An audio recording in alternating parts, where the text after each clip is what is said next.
Visit India's first underwater tunnel aquarium at VGP Marine Kingdom, Chennai. இப்போ ஒரு பெரிய பிரச்சனையா போயிட்டு இருக்க விஷயம் என்னன்னா இப்போ கள்ளக்குறிச்சியில பாண்டிச்சேரியிலலாம் குடிச்சிட்டு நிறைய பேர் இறந்திருக்காங்க இல்லையா. அதுக்கு எங்களுக்கு கவர்மெண்ட் சைடுல இருந்து எங்களுக்கு இந்த சன்மானம் மாதிரி எங்களுக்கு வரணும், எங்களுக்கு இவ்ளோ பணம் வேணும் அப்படிங்கிற ஒரு கோரிக்கை வச்சிருக்காங்க. அரசாங்கத்துக்கு ஒரு பொறுப்பு இருக்கு. இது மாதிரியான உடலுக்கு கேடான விஷயங்களை அவங்க கண்ட்ரோல் பண்ற பொறுப்பு அரசாங்கத்துக்கு இருக்கு. அப்போ அதை செய்ய தவறும் பொழுது இப்போ விஜய் சார் அவங்க பார்த்துட்டு போயிருக்காங்க. ஸோ இதை கூட அவங்களோட வளர்ச்சிக்கு யூஸ் பண்ணிக்கிறாங்களோ. இந்த பாலிடிக்ஸுங்கிறது யாரை கவுத்து யாரை மேலே வரலாங்கிறது இருக்கும்போது இந்த பணத்தை வச்சு அரசியல் பண்ணுற மாதிரி இந்த சம்பவத்தை வச்சு இருக்கிற எதிர்கட்சிகள் எல்லாம் மக்களுக்கு எது நல்லது, அவங்க ஆரோக்கியத்துக்கு எது நல்லதுங்கிறதையெல்லாம் தாண்டி தான் இங்கே அரசியல் நடக்குதுங்க. மனுஷங்க சந்தோஷமாக இருந்தால் அவங்களுக்கு மற்ற போதை தேவையான்னு எனக்கு தெரியும். மகாராஜா அப்படின்னு சொல்லி ஒரு படம் ரிலீஸ் ஆயிருக்கு, நீங்க பார்த்துருப்பீங்கன்னு நினைக்கிறேன். அதுல பாத்தீங்கன்னா சொந்த அப்பாவே சின்ன குழந்தைய ரேப் பண்ணியிருப்பாங்க. சினிமாவில் நிறைய நேரம் கற்பனை கலந்து பேசுகிறாங்க அப்படின்னு சொல்லுவாங்க. ஆனால் இது கற்பனையான்னு நம்ம சொல்ல முடியாது. ஏன்னா நேற்று தான் நான் ஒரு நியூஸ் படித்தேன். அந்த குழந்தை என்ன சொல்லுதுன்னா, நான் அவங்ககிட்ட பேசணும் அப்படின்னு சொல்லுது. என்னை ஏன் இப்படி பண்ணான்னு நான் கேட்கணும்னு சொல்லுது. இது ரொம்ப முக்கியமான ஒரு விஷயம். ஏன்னா இந்த பாலியல் வல்லுறவில் ஈடுபடுறவங்களுடைய உளவியலை நாம் ஆய்வு பண்ணாதான் இதை நடக்காமல் தடுக்க முடியும். எந்த பெற்றவங்கம்மா சொல்லி கொடுக்க போகிறாங்க நீ போய் ரேப் பண்ணிட்டு வான்னு? எல்லா பேரண்ட்ஸும் தன் பிள்ளையை ஒழுக்கமாக தான் வளர்க்குறாங்க. அதை தாண்டி ஒருத்தனுடைய மனநிலை அப்படி ஆகுது, மனப்பிறழ்வு ஏற்படுது அப்படின்னா நம்மளுக்கு எந்த பாலியல் உறவுமே ஒருத்தருக்கு ஒருத்தர் விருப்பத்தோட எது நடந்தாலும் நம்ம யாருமே அதை தவறுன்னு சொல்ல போறதில்ல. ஃபோர்ஸ் பண்றது, ரேப் பண்றது, வயலன்ஸ்ல ஈடுபடுறது இதுதான் நம்மளுடைய பிரச்சனையை தவிர அதை தாண்டி ஒரு ஒழுக்கமா ஒன்று டிஸ்கஸ் பண்றாங்கல்ல, இவங்களோட இருக்கிறது சரியா, அவங்களோட இருக்கிறது சரியா, இட்ஸ் நாட் யுவர் ப்ராப்ளம்.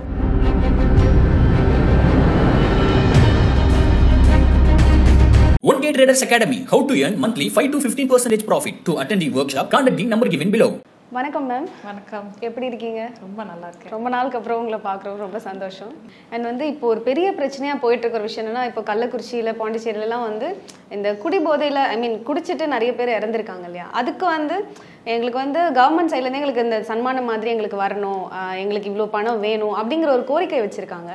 ஆனா பாத்தீங்கன்னா குடிக்கிறது அது அவங்களோட உரிமை. அதையும் கேட்குறேன், குடிக்கிறது என்னோட உரிமை அப்படின்னு கேட்டு வாங்கிட்டு குடிச்சிட்டு அவங்க ஃபேமிலியில இறந்தவங்களுக்காக இப்போ நீங்கள் கவர்மெண்ட் கிட்டே போய் காசு கேட்கறது எந்த விதத்தில் சரியா இருக்கும்னு நினைக்கிறீங்க மேம்? இல்லைங்க, அது அந்த காம்பன்சேஷன் கொடுக்கறதுங்கிறத நான் பொலிட்டிக்கலாக எப்படி பார்க்குறேன் அப்படின்னா ரெண்டு விதமாக பார்க்குறோம். ஒன்று அரசாங்கத்துக்கு ஒரு பொறுப்பு இருக்குது. இது மாதிரியாக உடலுக்கு கேடான விஷயங்களை அவங்க கண்ட்ரோல் பண்ணுற பொறுப்பு அரசாங்கத்துக்கு இருக்குது. அப்போ அதை செய்ய தவறும் பொழுது அரசாங்கத்தை கேட்டால் அதுக்கான காம்பன்சேஷன் கேட்குற உரிமை பப்ளிக்கு தானாக வந்துடுது. அது டாஸ்மாக் கள்ளச்சாராயம் எல்லாமே ப்ராப்ளமேட்டிக்கான ஒரு விஷயம்தான். ரெண்டாவது, நீங்கள் இந்த பக்கம் இருந்து பார்த்தீங்கன்னா அவங்கள வாயடைக்கிறதுக்காக இவங்க காம்பன்சேஷன் கொடுக்கலன்னா வேறு வழி இல்லைங்கிற மாதிரி இருக்குது. ஆனால் அதுக்கப்புறம் இந்த பணத்தை வச்சு அரசியல் பண்ணுற மாதிரி இந்த சம்பவத்தை வச்சு இருக்கிற எதிர்கட்சிகள் எல்லாம் அதை வச்சுட்டு இதை கண்ட்ரோல் பண்ண தவறிய நீங்கள் இப்படி ராஜினாமா பண்ணணும், அது பண்ணணும் அப்படின்னு ஒன்று பேசுறது. ஸோ இங்கே இந்த பாலிடிக்ஸுங்கிறது யாரை கவுத்து யாரை மேலே வரலாங்கிறது இருக்கும்போது இந்த மக்களுக்கு தேவையான விஷயத்தை பண்ணுறதா இருக்கட்டும், மக்களுக்கு கேடான விஷயத்தை தடுக்கிறதா இருக்கட்டும், அதில் ஃபோக்கஸ் பண்ணுறதுக்கு இவங்களால முடியலன்னு ஒரு மனிதநேயம் இல்லைன்னு தான் மேம் சொல்லணும். ஏன்னா இவ்வளோ பேர் இறந்துருக்காங்க. ஹாஸ்பிட்டலுக்கு பார்க்குறவங்க பார்த்தீங்கன்னா இப்போ விஜய் சார் அவங்க பார்த்துட்டு போயிருக்காங்க. மற்றவங்க எல்லாரும் நான் பணம் தரேன், இல்லை இவ்வளோ பணம் இங்கேருந்து கொடுக்க சொல்கிறோம், இல்லை பணம் கொடுக்காதவங்க மேலே கம்ப்ளைண்ட் பண்ண சொல்கிறோம். ஸோ இதை கூட அவங்களோட வளர்ச்சிக்கு யூஸ் பண்ணிக்கிறாங்களோ அப்படிங்கிற ஒரு விஷயம் இருக்குல்ல. பட் உண்மையிலேயே அங்கே நடக்கிறவங்களுக்கு இல்லை வலி அனுபவிச்சுட்டு இருக்கவங்களுக்கு இவங்க என்ன பண்ணுறாங்க அப்படிங்கிற ஒரு விஷயம் இருக்கு இல்லையா?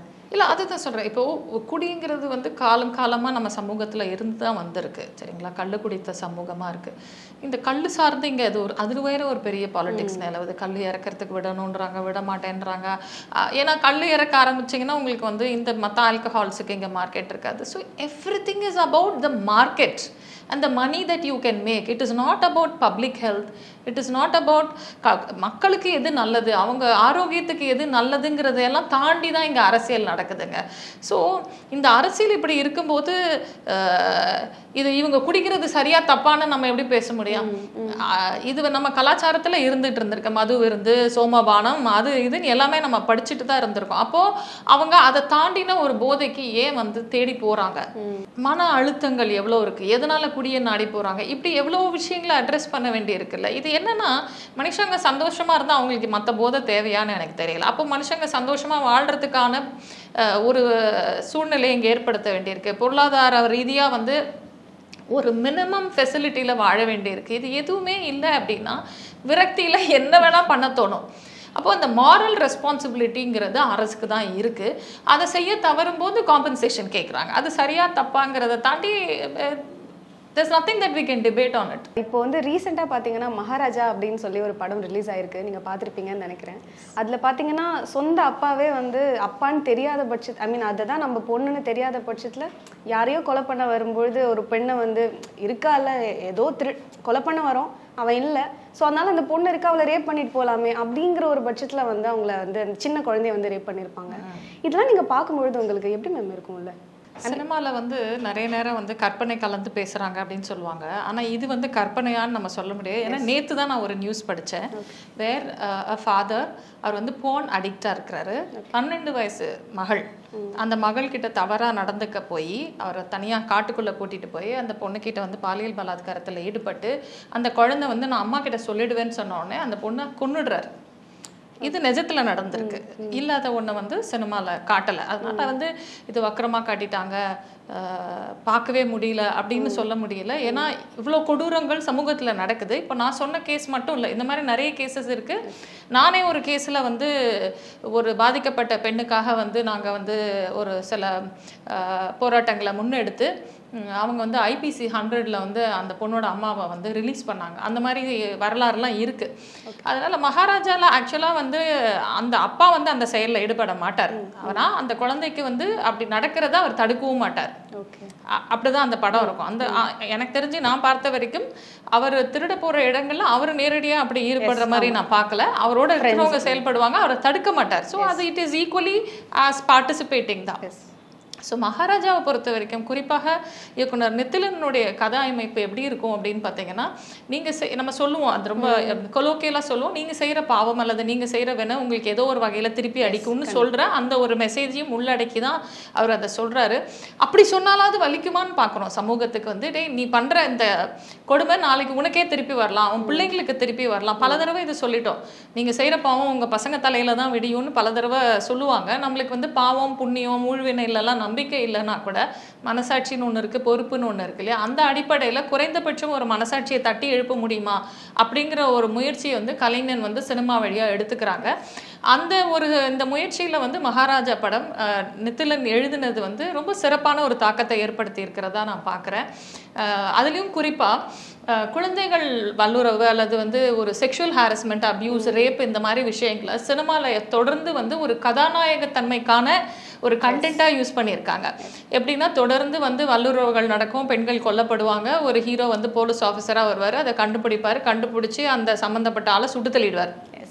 ஆனால் அதை தாண்டின ஒரு டயலாக்கை இந்த படம் வச்சுருக்கு. இதுக்கு முன்னாடி சித்தா வச்சாலும் சித்தால எனக்கு நிறைய விமர்சனங்கள் இருக்குது. ஆனால் இந்த படத்தில் அந்த குழந்தை வந்து என்ன சொல்லுதுன்னா, நான் அவங்ககிட்ட பேசணும் அப்படின்னு சொல்லுது, என்னை ஏன் இப்படி பண்ணான்னு நான் கேட்கணும்னு சொல்லுது.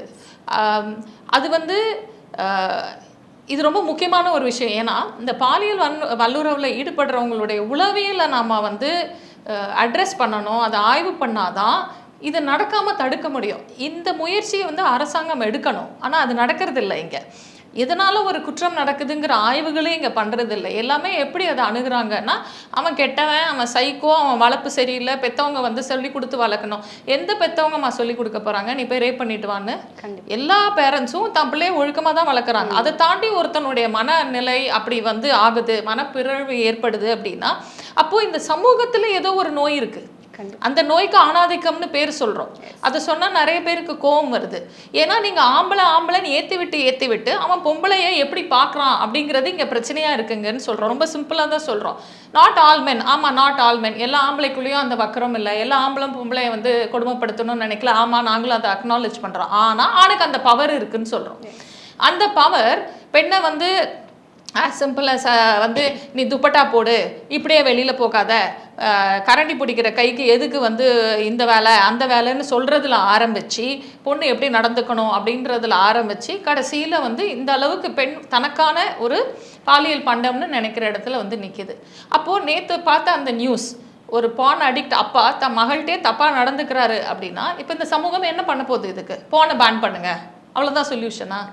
ஆனால் ஏதோ ஒரு விஷயத்துல சொசைட்டில ஒரு மாற்றத்தை கொண்டு வருது அப்படின்னு சொன்னாலும் பெண்களுக்கு வந்து அப்பா கிட்ட அந்த ஒரு எப்படி சொல்றது, நம்பி போய் உட்காரலாம், நம்பி பேசலாம், நம்ம அப்பா தானே, நம்ம க்ளோஸா உட்கார்றதா இருக்கட்டும், பேசுறதா இருக்கட்டும், அந்த மாதிரி இப்போ ஃப்ரீயா, முன்ன விட இப்போ ஃப்ரீயா இருக்குன்னு நினைக்கிறீங்களா மேம்? இல்லைங்க, எனக்கு அதுக்கு பதில் சொல்ல தெரியல. ஏன்னா இதுக்கு முன்னாடி இதே மாதிரி ஒரு விவாதத்தில் நான் சொன்னேன், எல்லாரும் குட் டச் பேட் டச்ன்னு பேசுறாங்க. பட் என்னை பொறுத்த வரைக்கும் டோன்ட் டச்ன்னு சொல்லிடுவேன் நான். That is what I want to teach. ஏன்னா அவ்வளோ பயமா இருக்கு.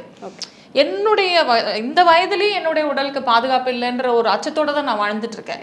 அப்போது ஒரு சின்ன குழந்தை அது அன்பு ப்ரையாரிட்டைஸ் பண்ணணுமா, தன்னோட சேஃப்டியை ப்ரையாரிட்டைஸ் பண்ணணுமா, பாசம் உறவு ப்ரையாரிட்டைஸ் பண்ணணுமா, தன்னோட சேஃப்டியை ப்ரையாரிட்டைஸ் பண்ணணுமானா அதுக்கு தான் நம்ம இன்னைக்கு வளர்க்க வேண்டியிருக்கு. அது உன்னுடைய பாதுகாப்பு தான் நீ வந்து பார்த்துக்கணும். ஏன்னா எவ்வளவோ இடங்கள்ல மாமன், சித்தப்பன், பெரியப்பன், தாத்தன் படிச்சிங்க. நீங்கள் வந்து பெண் குழந்தைகளுக்கு மட்டும் இந்த பாலியல் துன்புறுத்தல் நடக்கல, ஆண் குழந்தைகளுக்கு நடக்குது. இன்னும் கொஞ்சம் வளர்ந்த காலகட்டங்களில் வந்து டிரான்ஸ்ஜெண்டர்ஸ் ஆர் திருநங்கைகள் எல்லாருக்கும் இந்த பிரச்சனை நடந்துட்டு தான் இருக்கு. அப்போ அடிப்படையில் இங்கே வந்து காமம் சார்ந்த ஒரு பிரச்சனை இருக்கு. அந்த காமம் வந்து போதாமைன்னு சொல்றதா, நான் செக்ஷுவல் பாவர்ட்டின்னு சொல்லுவேன். அடக்கி அடக்கி வச்சு அவர்களுக்கு சரியான வடிகால் இல்லை. ஏதோ ஒரு பெர்வர்டட் சொசைட்டியாக மாறிடுச்சு. இந்த பெர்வர்ஷனை நம்ம எப்படி அட்ரஸ் பண்ண போகிறோம்? அது வந்து இண்டிவிஜுவல் சார்ந்த பிரச்சனையே கிடையாது. இது ஒட்டுமொத்தமாக சமூகத்துக்கும் அரசாங்கத்துக்கும் அந்த ரெஸ்பான்சிபிலிட்டி இருக்குது. நீங்கள் எப்போது இது மாறும்னு நினச்சிருக்கீங்களா மேம்? மாறணும்னு ஆசைப்படுறேன். அது மாற்றத்துக்காக என்னெல்லாம் பண்ணணும் அப்படிங்கிறத தொடர்ந்து பேச விரும்புகிறேன். இப்போ வந்து நான் வந்து என்னுடைய எழுத்தின் மூலமாக பேசுகிறேன், இன்டர்வியூஸில் பேசுகிறேன். எதிர்காலத்தில் ஒரு வேளை படம் எடுக்கலாம்னு நினைக்கிறேன். அண்ட் வந்து பார்த்தீங்கன்னா இப்போ நீங்கள் சொன்ன மாதிரி ஸ்கூல், காலேஜ், ஃபேமிலிக்குள்ளே இங்கே எல்லா இடத்துலையும் பிரச்சனை இருக்கும்போது இப்போ வீட்டில் போய் நிம்மதியாக தூங்கலாம் அப்படின்னு நினைக்கிற டைமில் பார்த்தீங்கன்னா அண்ணனே சில டைம் தப்பாக நடந்துக்கிறது, பெரியம்மா பையன், அது அப்படி இதே மாதிரி சுற்றி இருக்கும்பொழுது என்னதான் பண்றதுன்னு கேர்ள்ஸுக்கு ஒரு மென்டாலிட்டி இருக்குல்ல மேம்? நீங்க அதை எப்போது ஃபீல் பண்ணியிருக்கீங்களா? அண்ட் உங்களோட க்ளோஸ் ரிலேட்டிவ் சைட்லயோ இல்லை உங்க க்ளோஸ் சர்க்கிளில் நீங்க அதை எப்போது கேட்டிருக்கீங்களா? எல்லாருமே அவங்கவுங்க வீடுகளில் ஒரு பாலியல் துன்புறுத்தலை அனுபவிக்காம இருக்க மாட்டாங்கன்னு நான் நம்புறேன். அட்லீஸ்ட் 90%. ஓகே, அது யாரோ அந்த உறவில் ஒருத்தர் கண்டிப்பாக அவங்கள மிஸ்பிஹேவ் பண்ணியிருப்பாங்க. இப்போது நீங்கள் சொல்கிற மாதிரி பெரியப்பா பையன், அண்ணன் அப்படிங்கிற இடத்துல இன்றைக்கி இன்செஸ்ட்டுங்கிற ஒரு உறவு முறை சார்ந்து பேசிகிட்டு இருக்காங்க. ஓகேங்களா? அதை வந்து நீங்கள் ஏன் மறுக்கிறீங்கன்னு கேட்குறாங்க. அந்த கேள்வியில் நியாயம் இருக்கலாம். நான் அது சரியாக தவறா, என்றைக்குமே பாலியல் உறவு சார்ந்து இது சரி தவறுங்கிற இடத்துக்கு நான் வரவே மாட்டேன். ஆனால் இதை எப்படி கையாளுறது, இது வந்து சமூகமாக இதுக்கு நாம் என்ன பதில் வச்சுருக்கோம்? ஏன்னா அண்ணன் தங்கையோட உறவு கொள்றதுங்கிறது ஒன்றும் புதுசாக இல்லை. நீங்கள் கிரேக்க வரலாறுலாம் எடுத்து பார்த்தீங்கன்னா ஆதி காலகட்டங்களில் ஒரு கிளானுக்குள்ளே, ஒரு இனக்குழுக்குள்ளே அப்படி தான் வந்து உறவு முறைகள் அமைஞ்சிருக்கு. ஒரு காலகட்டத்துக்கு மேலே நாம் எல்லா ஏற்பாடுகளையும் மாற்றுறோம். சமூகம் ஒழுங்கமைச்சிக்கிட்டே இருக்குது. உறவு முறைகள் சார்ந்து ஒழுக்கம்ங்கிற கான்செப்ட் வந்து அது மாறிட்டே வருது. இப்போ இது சரியாக தப்பாங்கிறது இல்லை. நம்மளுக்கு எந்த பாலியல் உறவுமே வந்து மியூச்சுவல் கன்சென்ட், ஒருத்தருக்கு ஒருத்தர் விருப்பத்தோடு எது நடந்தாலும் நம்ம யாருமே அதை வந்து தவறுன்னு சொல்ல போகிறதில்ல. அதை ஃபோர்ஸ் பண்ணுற இடத்துல தான் நம்மளுக்கு பிரச்சனை ஆகுது. அப்படின்னா நம்ம வந்து அப்பா மகள், அம்மா மகன் உறவை நம்ம ஆதரிப்போம்னா அதுக்குள்ளே நம்ம போகவே முடியாது. அது அவங்க தனிப்பட்ட ஒரு விஷயம். ஃபோர்ஸ் பண்ணுறது, ரேப் பண்ணுறது, வயலன்ஸில் ஈடுபடுறது, இதுதான் நம்மளுடைய பிரச்சனையை தவிர அதை தாண்டி ஒரு ஒழுக்கமாக ஒன்று டிஸ்கஸ் பண்ணுறாங்கல்ல, இவங்களோட இருக்கிறது சரியா, அவங்களோட இருக்கிறது சரியா, it's not your problem. As long as they are into it and they have given consent to each other, it is not our problem. First இந்த மனநிலைக்கு சமூகம் வந்துருச்சுனாலே இல்லை, விருப்பப்பட்டவங்க விருப்பப்பட்ட வகையில் அவங்களுடைய தேவைகளை வந்து பூர்த்தி பண்ணிப்பாங்க. ஆனால் அதை நீங்கள் கட்டுப்படுத்தி வைக்க இந்த இடத்துல அடக்கி வச்சிங்கன்னா அது இன்னொரு இடத்துல போய் வெடிக்குது. அண்ட் இன்னொரு விஷயம் பார்த்தீங்கன்னா, இப்போ ஆஃபீஸ் சைட், இப்போ ஜென்ரலி ஏதாவது வேலைக்கு போகிறாங்க, அந்த சைடில் அவங்களுக்கு ஏதோ பிரச்சனை இருக்குது, அதை அவங்க வாய்ஸ் அவுட் பண்ணல. அந்த இடத்துல வந்து நீங்கள் இப்படி பண்ணாதீங்கன்னு உள்ளே சொல்லியிருப்பாங்க. மேபி எல்லாருக்கும் தெரிகிற மாதிரி வெளியில் வந்து இதை பண்ணாதீங்க அப்படின்னு சொல்லனா ஓகே, இதை அவங்க வந்து அட்ஜஸ்ட் பண்ணிக்கிறாங்க அப்படிங்கிற ஒரு விஷயம் இருக்கும். ஸோ எல்லா இடத்துலையுமே வந்து வாய்ஸ் அவுட் பண்ணாதான் வந்து நம்ம ப்ரூவ் பண்ணணும் அப்படிங்கிற ஒரு விஷயம் இருக்குல்ல மேம், அதை நீங்கள் எப்படி பார்க்குறீங்க? இல்லை, அதுதான் ப்ராப்ளம். என்னன்னா ஒரு பாலியல் துன்புறுத்தலுக்கு உள்ளாகிட்டோம்னா நம்ம வெளியில் வந்து சொன்னால் இதை எப்படி ரிசீவ் பண்ணுவாங்க அப்படிங்கிற ஒரு பிரச்சனைனாலே பாதி பேர் அதை வெளியில் பேச முடியறதில்ல. இன்றைக்கி நம்மளுடைய காலகட்டங்களில் மீட்டூங்கிறது ஒரு ரொம்ப ரெவல்யூஷனைஸ்டான ஒரு மூமெண்ட்டாக இருக்குது. ஆனால் இதில் வெளியில் வந்து பேசினா எப்படி பேசுகிறாங்க, நீ ஏன் அன்னைக்கே சொல்லலை, நீ ஏன் அப்போ வாய மூடிட்டு இருந்த, நீ ஏன் இப்போ ஓப்பன் பண்ணுற, 100 பேர் வேலை செய்கிற இடத்துல அவன் ஏன் ஒன்றை மட்டும் பார்த்தான், ஒன்றை மட்டும் தொட்டான், நீ என்ன ட்ரெஸ் போட்டுட்டு போன, நீ துப்பட்டா போட்டிருந்தியா, நீ வேற மாதிரி அவனை பார்த்தியா, இப்படி தான் வந்து கேள்வி கேட்குறாங்க. ஸோ இங்கே விக்டிம் பிளேமிங் சொசைட்டியில் எப்படி ஒருத்தர் வந்து வெளியில் ஓப்பன் அப் பண்ணுவாங்க? ஸோ சமூகம் முதல்ல என்ன பண்ணணும் அப்படின்னா, யார் ஒருத்தர் பாலியல் துன்புறுத்தலுக்கு ஆளானாலும் இல்லை வந்து அவங்க வெறுமனே தொடுதல் மட்டும் இல்லைங்க, பேச்சால் கூட சொல்கிறேன், பேச்சால் வேர்பல் அபியூஸ்ன்னு சொல்கிறோம், பேச்சால் கூட அவங்களுக்கு வந்து ஒரு அன்கம்ஃபர்டபுளான சுச்சுவேஷனில் இருந்தாங்க அப்படின்னா அதை வெளியில் சொன்னால் அவங்களுக்கு சப்போர்ட் கிடைக்கிற நிலைமையை நம்ம ஏற்படுத்தணும்.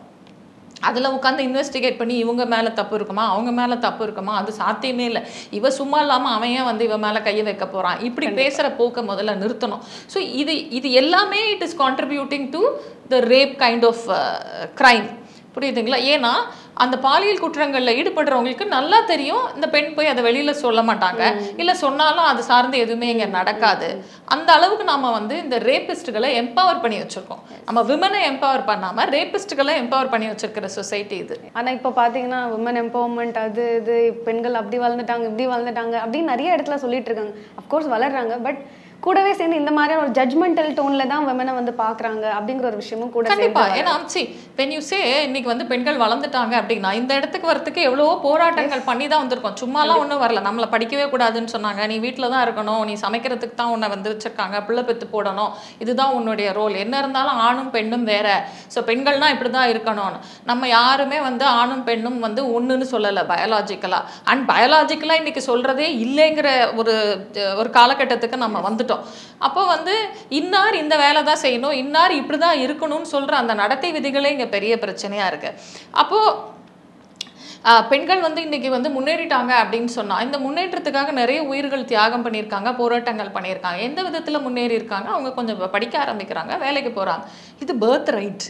ஒரு ஆண் படிக்கிறதுக்கு எப்படி உரிமை இருக்கோ, ஆண் வேலைக்கு போறதுக்கு எப்படி உரிமை இருக்கோ, ஆண் இப்போ பெண்கள் திருமணம் பண்ணிக்க மாட்டேன்னு சொல்றாங்க அப்படின்னா இது எல்லாத்துக்குமே அவங்களுக்கு உரிமை இருக்கு. அவங்க வந்து நீங்க இந்த சொசைட்டிக்கு வந்து ஒரு சிஸ்டம் தேவைப்படுது, வேர் ஜென்ரேஷன்ஸ் ஹாவ் டு க்ரோ. அந்த ஒரு சிஸ்டத்துக்குள்ள பெண்கள் தங்களை ஈடுபடுத்திக்கணும்னா அப்போ அவங்க சந்தோஷமா வாழ்ற மாதிரி அந்த சிஸ்டம் இருக்கணும். இல்லைன்னா அதுலேருந்து பிச்சுட்டு போகிற மனநிலைக்கு தான் பெண்கள் வருவாங்க. அப்போ வந்து பெண்கள்லாம் படிக்கிறாங்க அதனால திமிரில் நடந்துக்கிறாங்க, இவங்க அடங்கி இருக்க மாட்டேங்கிறாங்க. No, your system is wrong. இதுக்கு முன்னாடி அறியாமையில் இருந்த பெண்கள் தங்களை தாங்களே அதில் ஃபிட் ஆக்கிட்டாங்க. இப்போ அவங்களுக்கு தெரிஞ்சிருச்சு இது ஒரு பிரச்சனைக்குரியதாக இருக்குது, this is toxic to me, நான் இதுக்குள்ளே இருக்கணும்னு அவசியம் இல்லைன்ற விழிப்புணர்வு வருது, அறிவு வருது. அண்ட் நீங்களுமே பார்த்தீங்கன்னா சும்மா நீங்கள் ஒரு விஷயம் நீங்கள் இப்போ பெண்கள் நீங்கள் ஃபெமினிசம் பேசுகிறீங்க அப்படின்னு சொன்னால் கூட நீங்கள் ஃபெமினிசம் மட்டும் பேசல, ஜென்ரலி எல்லா விஷயங்களை பற்றி தான் பேசுகிறீங்க, எல்லாத்துக்குமே வாய்ஸ் அவுட் பண்ணுறீங்க. ஆனால் நம்ம பேச வந்துட்டாலே வந்து அவாடா கொடி தூக்கிட்டு வந்துட்டாங்க அப்படிங்கிற ஒரு விஷயம் இருக்கும். அதெல்லாம் நீங்கள் எப்படி பார்க்குறீங்க? இல்லை, இட் இஸ் வெரி அன்னாயிங். ஏன்னா பெண்ணாக இருக்கிறதுனால பெண்கள் பேசுகிறதெல்லாம் பெண்ணியம், அண்ட் பெண்ணியம்னாலே வந்து அவங்க வந்து மூளைக்கட்டத்தனமாக தான் பேசுவாங்க, ஸ்டூப்பிடாக தான் பேசுவாங்க, எதுக்கு எடுத்தாலும் அவங்க வந்து ஒரு ஆர்குமெண்டேட்டிவாக இருப்பாங்க, அவகிட்ட வாய் கொடுக்க முடியாது அப்படிங்கிற மாதிரியான ஒரு மனநிலை இருக்குல்ல, அதுவே ஃபஸ்ட்டு ப்ராப்ளமேட்டிக் மனநிலை. ஏன்னா அவங்களுக்குள்ள அந்த ஆணாதிக்க சிந்தனை இருக்கிறதுனால தான் அவங்களால அதை சகிச்சிக்க முடியல. ஆனால் எவ்வளவோ ஆண்கள் இந்த ஃபெமினிசம் சப்போர்ட் பண்ணுறவங்களா இருக்காங்க, ஆனால் அவங்கள கேரக்டர் அசாசினேஷன் பண்ணுவாங்க. இது என்ன ப்ராப்ளம்னாங்க, சிந்திக்க மாட்டேங்கிறாங்க மனுஷங்க. ஒன்று சொல்லி கொடுத்துட்டு போயிட்டாங்கன்னு வச்சுக்கோங்களேன், காலத்துக்கு அந்த காலத்தில் நம்ம வீட்டிலலாம் நம்ம காலத்தில் என்ன பண்ணிட்டு இருந்தாங்க தெரியுமா, நம்ம பெரியவங்கெல்லாம் வந்து சும்மா எதையும் சொல்லிட்டு போகலன்னு ஒன்று சொல்லிட்டாங்கன்னா அதை மண்டைக்குள்ளே ஏற்றிட்டாங்கன்னா அதுலேருந்து வெளியில் வரவே மாட்டாங்க. அது அன்னைக்கு சொன்னாங்களே அது சரியா? பெண்களாக இருக்கட்டும் அல்லது சாதிய ரீதியாக ஒடுக்கப்படுறவங்களா இருக்கட்டும், மத ரீதியாக ஒடுக்கப்படுறவங்களா இருக்கட்டும், ஏன் அவங்கள அந்த நிலைமையில் வச்சுருக்காங்க? அவங்களுக்கு மட்டும் ஏன் விதிமுறைகள் வேறையாக இருக்குதுன்னு கேட்குறது தான் மனுஷத்தன்மை. அதை தாண்டின எது ஒன்றுமே அனாதிக்கம் தான். அப்போ வந்து there is no point in coming and arguing saying not all men. நாங்கள் எங்கள் வீட்டில் எங்கள் பெண்களை எப்படி நடத்துகிறோம் தெரியுமா? சரிங்க, உங்கள் வீட்டில் நீங்கள் நல்லா நடத்துறீங்க, ஒட்டுமொத்தமாக சமூகத்தில் ஒரு பிரச்சனை இருக்குல்ல, அதை நாங்கள் பேசுகிறோம். ஒன்று நீங்கள் அதுக்கு சப்போர்ட் பண்ணுங்கள், இல்லை வாய் முட்டுருங்க. எதுக்கு நீங்கள் வந்து டிஃபென்சிவ் ஆகுறீங்க, எதுக்கு நீங்கள் அஜிடேட் ஆகுறீங்க? This is not only about feminism and men. இங்கே காஸ்ட் ரீதியாக பிரச்சனைகளை பேசும்போது ஒரு குறிப்பிட்ட சாதி வந்து டாமினேட் பண்ணுதுன்னு சொன்னீங்கன்னா நானும் அந்த சாதியிலேருந்து தான் வரேன், ஆனால் நான் அதெல்லாம் பார்க்குறது இல்லை. அப்போ நாங்கள் நீ பார்க்கல, ஒன்றும் சொல்லலை, அவ்வளோதானே. இங்கே இருக்கிற சிஸ்டமை பேசுகிறோம். ஃபஸ்ட்டு வந்து ஒரு சமூக பிரச்சனையை பேச வரும்போது சிஸ்டம் அப்படிங்கிறது என்னன்ற புரிதலோடு வரணும். அதுக்கு படிக்கணும். நம்ம படிக்கலாம் மாட்டோம், அப்படியே பேசுவோம் வாய்க்கு வந்தது. Visit India's first underwater tunnel aquarium at VGP Marine Kingdom, Chennai. 1K Traders Academy. How to earn monthly 5 to 15% profit. To attend the workshop, contact the number given below.